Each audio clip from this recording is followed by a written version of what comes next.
Good morning guys. இன்னைக்கான 5 வார்த்தை. First வார்த்தை கண்டென்டியஸ். இதை பார்க்கும்போதே நமக்கு என்ன தோணணும்னா கண்டென்ட் அப்படின்னு தோணுது. என்ன கண்டென்ட் கிடைக்கணுங்கிறதுக்காகவே இப்போ ஜேர்னலிஸ்ட்லாம் எடுத்துக்கிட்டிங்கன்னா சில கான்ட்ரவர்சியெல்லாம் கொஷின்ஸ்லாம் சம்டைம்ஸ் கேட்பாங்க. பிகாஸ் அவங்களுக்கு ஒரு கண்டென்ட் வேணும் அப்படிங்கிறதுக்காக. கிட்டத்தட்ட இதே மீனிங் தான் அது வருது. Causing or likely to cause an argument. ஒரு கான்ட்ரவர்ஷியல் ஒரு ஆர்குமெண்ட்டை வந்து ஸ்டார்ட் பண்ணுறது. அதனால தான் நான் கன்டென்ட்‌டுக்கு அந்த மாரி ஒரு எக்ஸாம்பிளோட நான் ஞாபகம் வச்சுக்கிட்டேன். லைக் அதுதான் மீனிங்ன்னு இல்ல. நான் ஞாபகம் வச்சுக்கிறதுக்காக சொல்றேன். கான்ட்ரோவர்சியல், டிஸ்பியூட்டபிள்னா சண்டை, டிபேட்டபிள்னா ஒரு வாக்குவாதம், டிஸ்பியூட்டபிள் எல்லாம் ஓகே. ஸோ கன்டென்டியஸ்ங்கிறது கான்ட்ரோவர்ஷியல், டிஸ்பியூட்டபிள், டிபேட்டபிள். ஸோ நம்ம அந்த ஜர்னலிஸ்ட்ட வந்து ஞாபகம் வச்சுக்கலாம். அடுத்த வார்த்தை ஆன்டிபதி. இப்போ ஒரு எக்ஸாம்பிள் வேணா கன்டென்டியஸ்க்கு எழுதிறட்டுமா? They have a contentious relationship with their neighbours. பக்கத்து வீட்டுக்காரங்களோட எப்பவுமே அவங்களுக்கு ஒரு முரண்பாடான ஒரு சண்டை போடுற ரிலேஷன்ஷிப் தான். They have a contentious relationship with their neighbours அப்படின்னு சொல்லலாம். அடுத்து ஆன்டிபதி.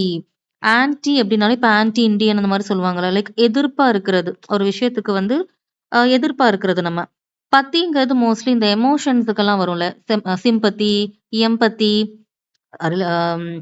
எமோஷன் மட்டும் தான் அப்படின்னு கிடையாது. ஒரு டிசீஸ், ஒரு தெரப்பிங்கிறது கூட பத்தின்னு வரும். நியூரோபதி அப்படிங்கிறது ஒரு ஒரு கைண்ட் ஆஃப் தெரப்பி அது. ஸோ பத்திங்கிறது ஒன் ஆஃப் த மீனிங் வந்து எமோஷன், ஸ்ட்ராங்கான எமோஷன். அப்ப ஆன்டிபதி அப்படிங்கிறது பிடிக்காத ஏதோ ஒண்ணு. ஒரு விரோதமா நம்ம ஃபீல் பண்ற ஒண்ணு. இயற்கையா நமக்கு வந்து ஒரு வெறுப்பு இருக்கிற மாதிரியான ஃபீலிங். வெறுப்பு, பிடிக்காத ஒண்ணு, டிஸ்லைக். ஸோ என்ன மீனிங் சொல்லியிருக்காங்க? A deep seated feeling of a aversion. Aversion அப்படின்னாலே லைக் நமக்கு அலர்ஜிக்கா இருக்கிறது. இப்போ அவர்ஷன் டு இன்செக்ட்ஸ் அப்படின்னு சொல்லுவாங்க. அதை பார்த்தாலே அவங்களுக்கு ஒரு டிஸ்லைக் இருக்கும், பிடிக்காது அவங்களுக்கு. ஸோ வேற என்னென்ன வார்த்தை இருக்கு? Hostility, antagonism, animosity, aversion, animus. Hostility நம்ம நிறைய பேருக்கு தெரியும், விரோதம் அப்படின்னு பார்த்திருப்போம். தெரியலன்னா இங்க படிச்சுக்கலாம். ஹாஸ்டிலிட்டி அப்படிங்கிறது எனக்கு நான் இந்த ஹாஸ்டிலிட்டி படிக்கும்போது எப்படி ஞாபகம் வச்சுட்டேன்னா, ஹாஸ்டல்ல நம்ம இருக்கும்போது மோஸ்ட்லி நமக்கு வந்து 2 குரூப்பா இருப்போம். சண்டை வந்துரும் அப்படின்னா ஃபர்ஸ்ட் ஸ்டார்ட்டிங்ல நம்ம ஞாபகம் வச்சுக்கிட்டேன் நான். இப்போ எனக்கு பழகிருச்சு. ஸோ ஹாஸ்டிலிட்டின்னு அப்படி யாருக்காவது ஞாபகம் வரலன்னா இத ஞாபகம் வச்சுக்கோங்க. ஹாஸ்டல ஞாபகம் வச்சுக்கோங்க ஹாஸ்டிலிட்டிக்கு. So antipathy, antagonism, animosity, aversion, animus. Aversion பார்த்துட்டோம். அவர்ஷன் டு இன்செக்ட்ஸ் அப்படின்னு ஞாபகம் வச்சுக்கலாம். அனிமஸ் அப்படிங்கிறது என்னன்னா, ஒரு எக்ஸாம்பிள் வேணா அனிமஸ்க்கு எழுதிடலாமே. He ஷோட்னா காட்டுறது. He showed no personal animus. அவன் பர்சனலா எந்த வெறுப்பையுமே காட்டல. He showed no personal animus. எந்த ஒரு பர்சனல் வெஞ்சன்ஸையோ அந்த வெறுப்பையோ வந்து அவன் காமிக்கல. He showed no personal animus அப்படின்னு போடலாம். இங்க கூட எக்ஸாம்பிள் என்ன சொல்லியிருக்காங்க? His fundamental antipathy to capitalism. So capitalism மேல அவருக்கு இருக்கக்கூடிய ஒரு வெறுப்பு, ஒரு பிடிக்காம இருக்க டிஸ்லைக்க சொல்லுது. ஸோ ஆன்டிபதி எதிர்ப்பா இருக்கிறது, பத்திங்கிறது எமோஷன், நமக்கு பிடிக்காத ஒண்ணு. So aversion, hostility, antagonism, animosity, aversion, animus, இந்த வார்த்தையெல்லாம் நம்ம சொல்லலாம். அடுத்த கவுண்டினன்ஸ் அப்படிங்கிறது. கவுண்ட் அப்படிங்கிறது என்னது? ஒன்னொன்னா நம்ம கவுண்ட் பண்றது. இது நான் எது கூட ரிலேட் பண்றேன்னா ஃபேஷியல் எக்ஸ்பிரஷன்ஸ் கூட. Like reading the face. ஒருத்தவங்க தப்பு பண்ணிட்டாங்கன்னா ஒரு மாதிரி பதட்டமா இருப்பாங்க. அவங்க முகத்திலேயே தெரிஞ்சிடும். We can read it. So அதை தான் நான் கவுண்ட்டுங்கிற மாதிரி ஞாபகம் வச்சிருக்கேன். அ பர்சன்ஸோட ஃபேஷியல் எக்ஸ்பிரஷனை சொல்றது தான் கவுண்டினன்ஸ் அப்படிங்கிற வார்த்தை. ஸோ ஃபேஸ்ல இருக்க ஃபீச்சர்ஸ், பிசியோக்னமி, இதுக்கு ஒரு எக்ஸாம்பிள் பார்க்கலாம். ப்ரொஃபைல், ஒருத்தவங்க ப்ரொஃபைலை வச்சு அவங்கள பத்தி நம்ம சொல்லிடலாம் இல்லையா? அதனால ஒரு ப்ரொஃபைல்ங்கிற வார்த்தை கூட உள்ள சேர்த்துக்கலாம். ஃபேஷியல் எக்ஸ்பிரஷன், இதுதான் மெயினான ஒரு ஒரு மீனிங். எக்ஸாம்பிள் என்ன சொல்லியிருக்காங்க? His Bennett. இது கொஞ்சம் ஒரு மாதிரியா இருக்கும் இந்த எக்ஸாம்பிள். கடைசியா பார்ப்போம். பிசியோக்னமி அப்படிங்கிறது. பிசியோக்னமிக்கு ஒரு எக்ஸாம்பிள் முதல்ல எழுதுவோம். என்ன எழுதலாம்? He and his son have the same distinctive அப்படின்னா தனித்துவமான பிசியோக்னமி, ஃபேஷியல் ஃபீச்சர்ஸோ எக்ஸ்பிரஷன்ஸோ அப்பாவும் பையனுக்கும் ஒரே மாதிரி அந்த தனித்துவமான கேரக்டர்ஸ் இருக்கு, தனித்துவமான ஃபீச்சர்ஸ் இருக்கு, முகத்துல தெரியுது அது பார்க்கறதுக்கு. So he and his son have the same distinctive பிசியோக்னமிங்கிறது முகத்துல இருக்க அந்த ஃபீச்சர்ஸ் எல்லாம் லைக் தனித்துவமான ஃபீச்சர்ஸ் 2 பேருக்குமே அது தெரியுது அப்படின்னு.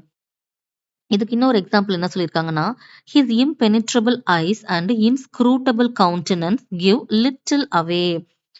ஒண்ணுமே இல்ல. இது ஆக்சுவல் மீனிங் என்னன்னா, அவன் பார்க்குறதுக்கே சரியில்லப்பா. லைக் அவன் என்ன நெனைக்கிறான்னே நம்மளால புரிஞ்சுக்க முடியல. இதுதான் மேட்ரு. இவங்க அத வந்து என்னென்னமோ எழுதியிருக்காங்க பயங்கரமா. His impenetrable ice. இம்பெனிட்ரபிள் அப்டின்னா, நாட் ரீடபிள். அவன் கண்ல இருந்து நம்மளால எதுவுமே தெரிஞ்சுக்க முடியல. அவன் என்ன நெனைக்கிறான்னு. பெனிட்ரேட் அப்டின்னா ஒண்ணுக்குள்ள போகும். ஒரு கேக் இருக்குன்னா, நீங்க ஒரு ஸ்டிக் வச்சு இது பண்ணி பாருங்க. லைக் ரொம்ப சாஃப்ட்டா இருக்கும் உள்ள.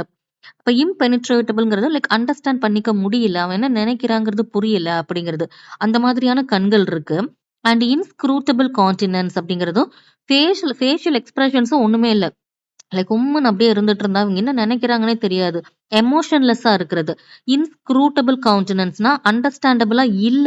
அப்படி ஒரு ஃபேஷியல் எக்ஸ்பிரஷன்ஸ் இருக்கு. ஓகே இது 2ம் இருக்கு. இது என்ன தருது? லிட்டில் அவேனா எதையுமே நமக்கு வந்து குடுக்கல. நம்மளால அண்டர்ஸ்டாண்ட் பண்ணிக்க முடியல. லிட்டில் மணினா என்னது? லைக் நோ மணி அப்படின்னு சொல்றத தான் லிட்டில் மணின்னு சொல்லுவோம். லிட்டில் மணி வேற, ஃபியூ மணி வேற. ஃபியூ மணினா கூட என்ட்ட கொஞ்சம் காசு தான் இருக்குன்னு அர்த்தம். லிட்டில் மணி அப்படிங்கிறது literally I have no money, 0 money அப்படிங்கிறது தான் லிட்டில் மணி. இங்கேயுமே கிவ் லிட்டில் அவே அப்படின்னா, லைக் எதுவுமே நம்மளால புரிஞ்சுக்க முடியல. நம்ம எமோஷன்ஸ் வந்து ரொம்ப டீப்பா ஹிட்டனா இருக்கு. வெளியில தெரியல, அண்டர்ஸ்டாண்ட் ஆகல. அதாவது நார்மலான ஒரு விஷயத்துக்கு பயங்கரமான வார்த்தையெல்லாம் போட்டு எழுதணும்னா, இப்படிதான் எழுதணும் போல. ஸோ கவுண்டனன்ஸ்ங்கிறது ஒரு பெர்சனோட ஃபேஸ் அண்ட் ஃபேஷியல் எக்ஸ்பிரஷன்ஸ மீன் பண்றது. இதுல புதுசா பார்த்த ஒரே வார்த்தை பிசியோக்னமிங்கிறது மட்டும் தான். அதுக்கு example he and his son have the same distinctive physiognomy. தனித்துவமான ஃபீச்சர்ஸ் அப்படின்னு. டாக்மேட்டிக் அப்படின்னா லைக் பிடிவாதமா இருக்கிறது. பிடிவாதமான எதுல பிடிவாதமான? அவங்களுக்குன்னு ஒரு பிரின்சிபலோ, லைக் ஒரு ஒப்பீனியனோ இருக்கும். அதுலருந்து அவங்க மாறவே மாட்டாங்க. எனக்கு எப்படி இந்த டாக்மேட்டிக் ஞாபகம் இருக்குன்னா, எங்க வீட்லலாம் மோஸ்ட்லி குழந்தைங்க வளரும்போது எனக்கு நாய் வேணும், பூனை வேணும்னு அடம் பிடிப்பாங்க. எனக்கு அதுதான் ஞாபகம் வந்துச்சு இந்த டாக்மேட்டிக்க பார்த்ததும். ஸோ அவங்களோட ஒப்பீனியன்ல இருந்து மாற மாட்டாங்கங்கிறது தான். இங்க அதே தான் குடுத்துருக்காங்க. Inclined to lay down principles as undeniable ட்ரூனா, அவங்கள பொறுத்தவரைக்கும் அது ஒரு மறுக்க முடியாத உண்மை. அது பக்கம் தான் அவங்க சாய்வாங்க. இன்க்ளைன்ட் டூ பிரின்சிபல்ஸ்னா அவங்களோட ஒப்பீனியன்ஸ் அண்ட் கொள்கைகள் இருக்கும்ல, அதுக்கு தான் அவங்க சாய்வாங்க. அத தான் அவங்க நம்புவாங்க. யாரோடதுக்கும் அவங்க வந்து மாற மாட்டாங்க. அதாக்கு ஒரு வேற ஒரு வியூ பாயிண்டே அவங்களுக்கு இருக்காது. அல்டர்னேட்டிவா வேற எந்த ஆப்ஷன்ஸுக்கும் போமாட்டாங்க. அதான் டாக்மேட்டிக் அப்படிங்கிறது. ஒப்பீனியேட்டட், பெரம்ப்டரி இதுக்கெல்லாம் எக்ஸாம்பிள் பார்ப்போம். Assertive, imperative, insistent. Assertive and இம்பரேட்டிவ்க்கு வந்து நம்ம படிச்சிருப்போம். அசர்ட்டிவ் சென்டென்ஸ், இன்டராகேட்டிவ் சென்டென்ஸ்னா கொஸ்டின் மார்க் போட்டு வரும். இம்பரேட்டிவ்னா ஒரு மாரி கமாண்டபிளா பேசுறது. கமாண்ட் குடுக்குறது.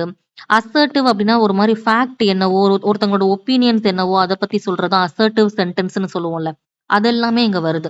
இன்சிஸ்டன்ட் அப்படிங்கிறது கூட இதுக்கு ஒரு எக்ஸாம்பிள் பார்ப்போமே.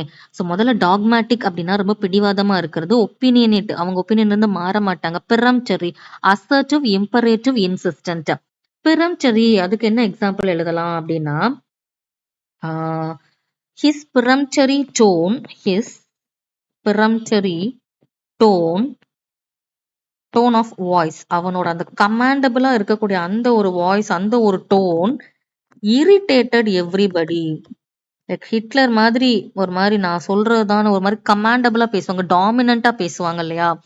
அதுதான் வந்து எரிச்சல உண்டு பண்ணுதாம். அந்த மாரி இருக்கிற ஒரு tone. Peremptory tone irritated everybody.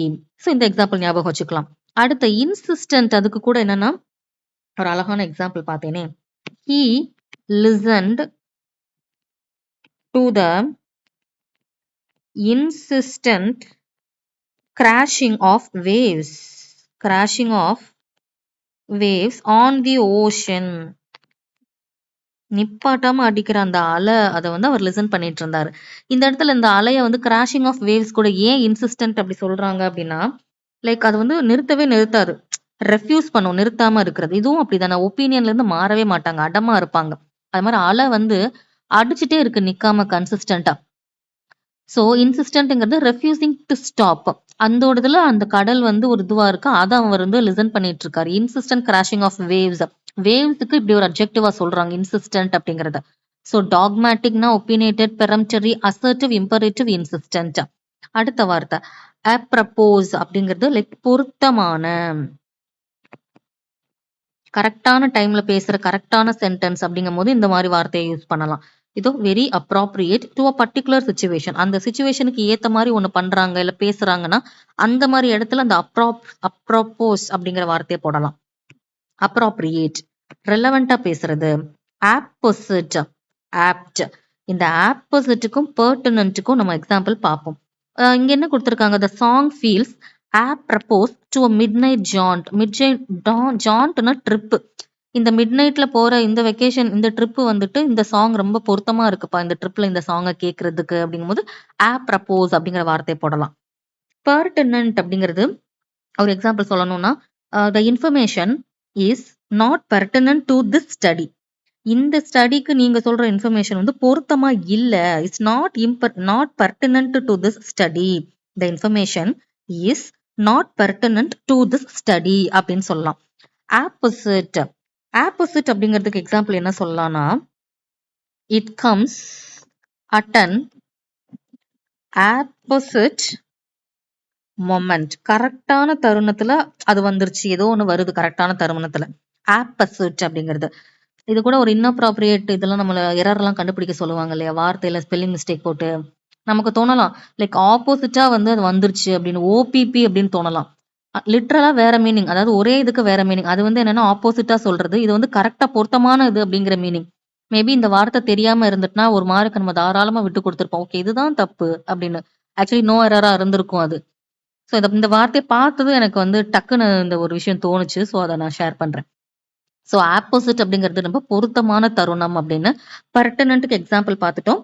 The information is not pertinent to the study அப்படின்னு சொல்லலாம். ஜாண்ட்னா ட்ரிப்பு. லைக் இது வொக்காபுக்குள்ளேயே ஜாண்ட் அப்படிங்கிறதெல்லாம். ஸோ வேற எல்லாத்தையும் பார்த்துடலாமா ஒரு தடவை? எல்லாத்தையும் சொல்லிட்டேன்ல. ஆமா சொல்லிட்டேன். கடன்னு பார்த்துடலாம்.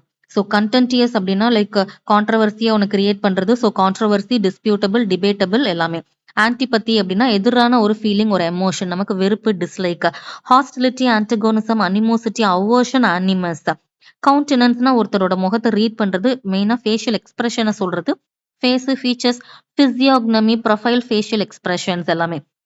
அதுக்கப்புறம் டாக்மேட்டிக்னா அடமா இருக்கிறது அவங்க ஒப்பீனியன்ல. Opinionated, peremptory, assertive, imperative, insistent. ஆப்ரப்போஸ்னா கரெக்டா ஏற்றதாக, பொருத்தமானங்கிற மீனிங்ல வரும். Appropriate, pertinent, relevant, apposite, apt. APPOSIT, apposite, apt. Okay guys, இன்னைக்கான 5 வார்த்தை முடிஞ்சிருச்சு. Thank you so much.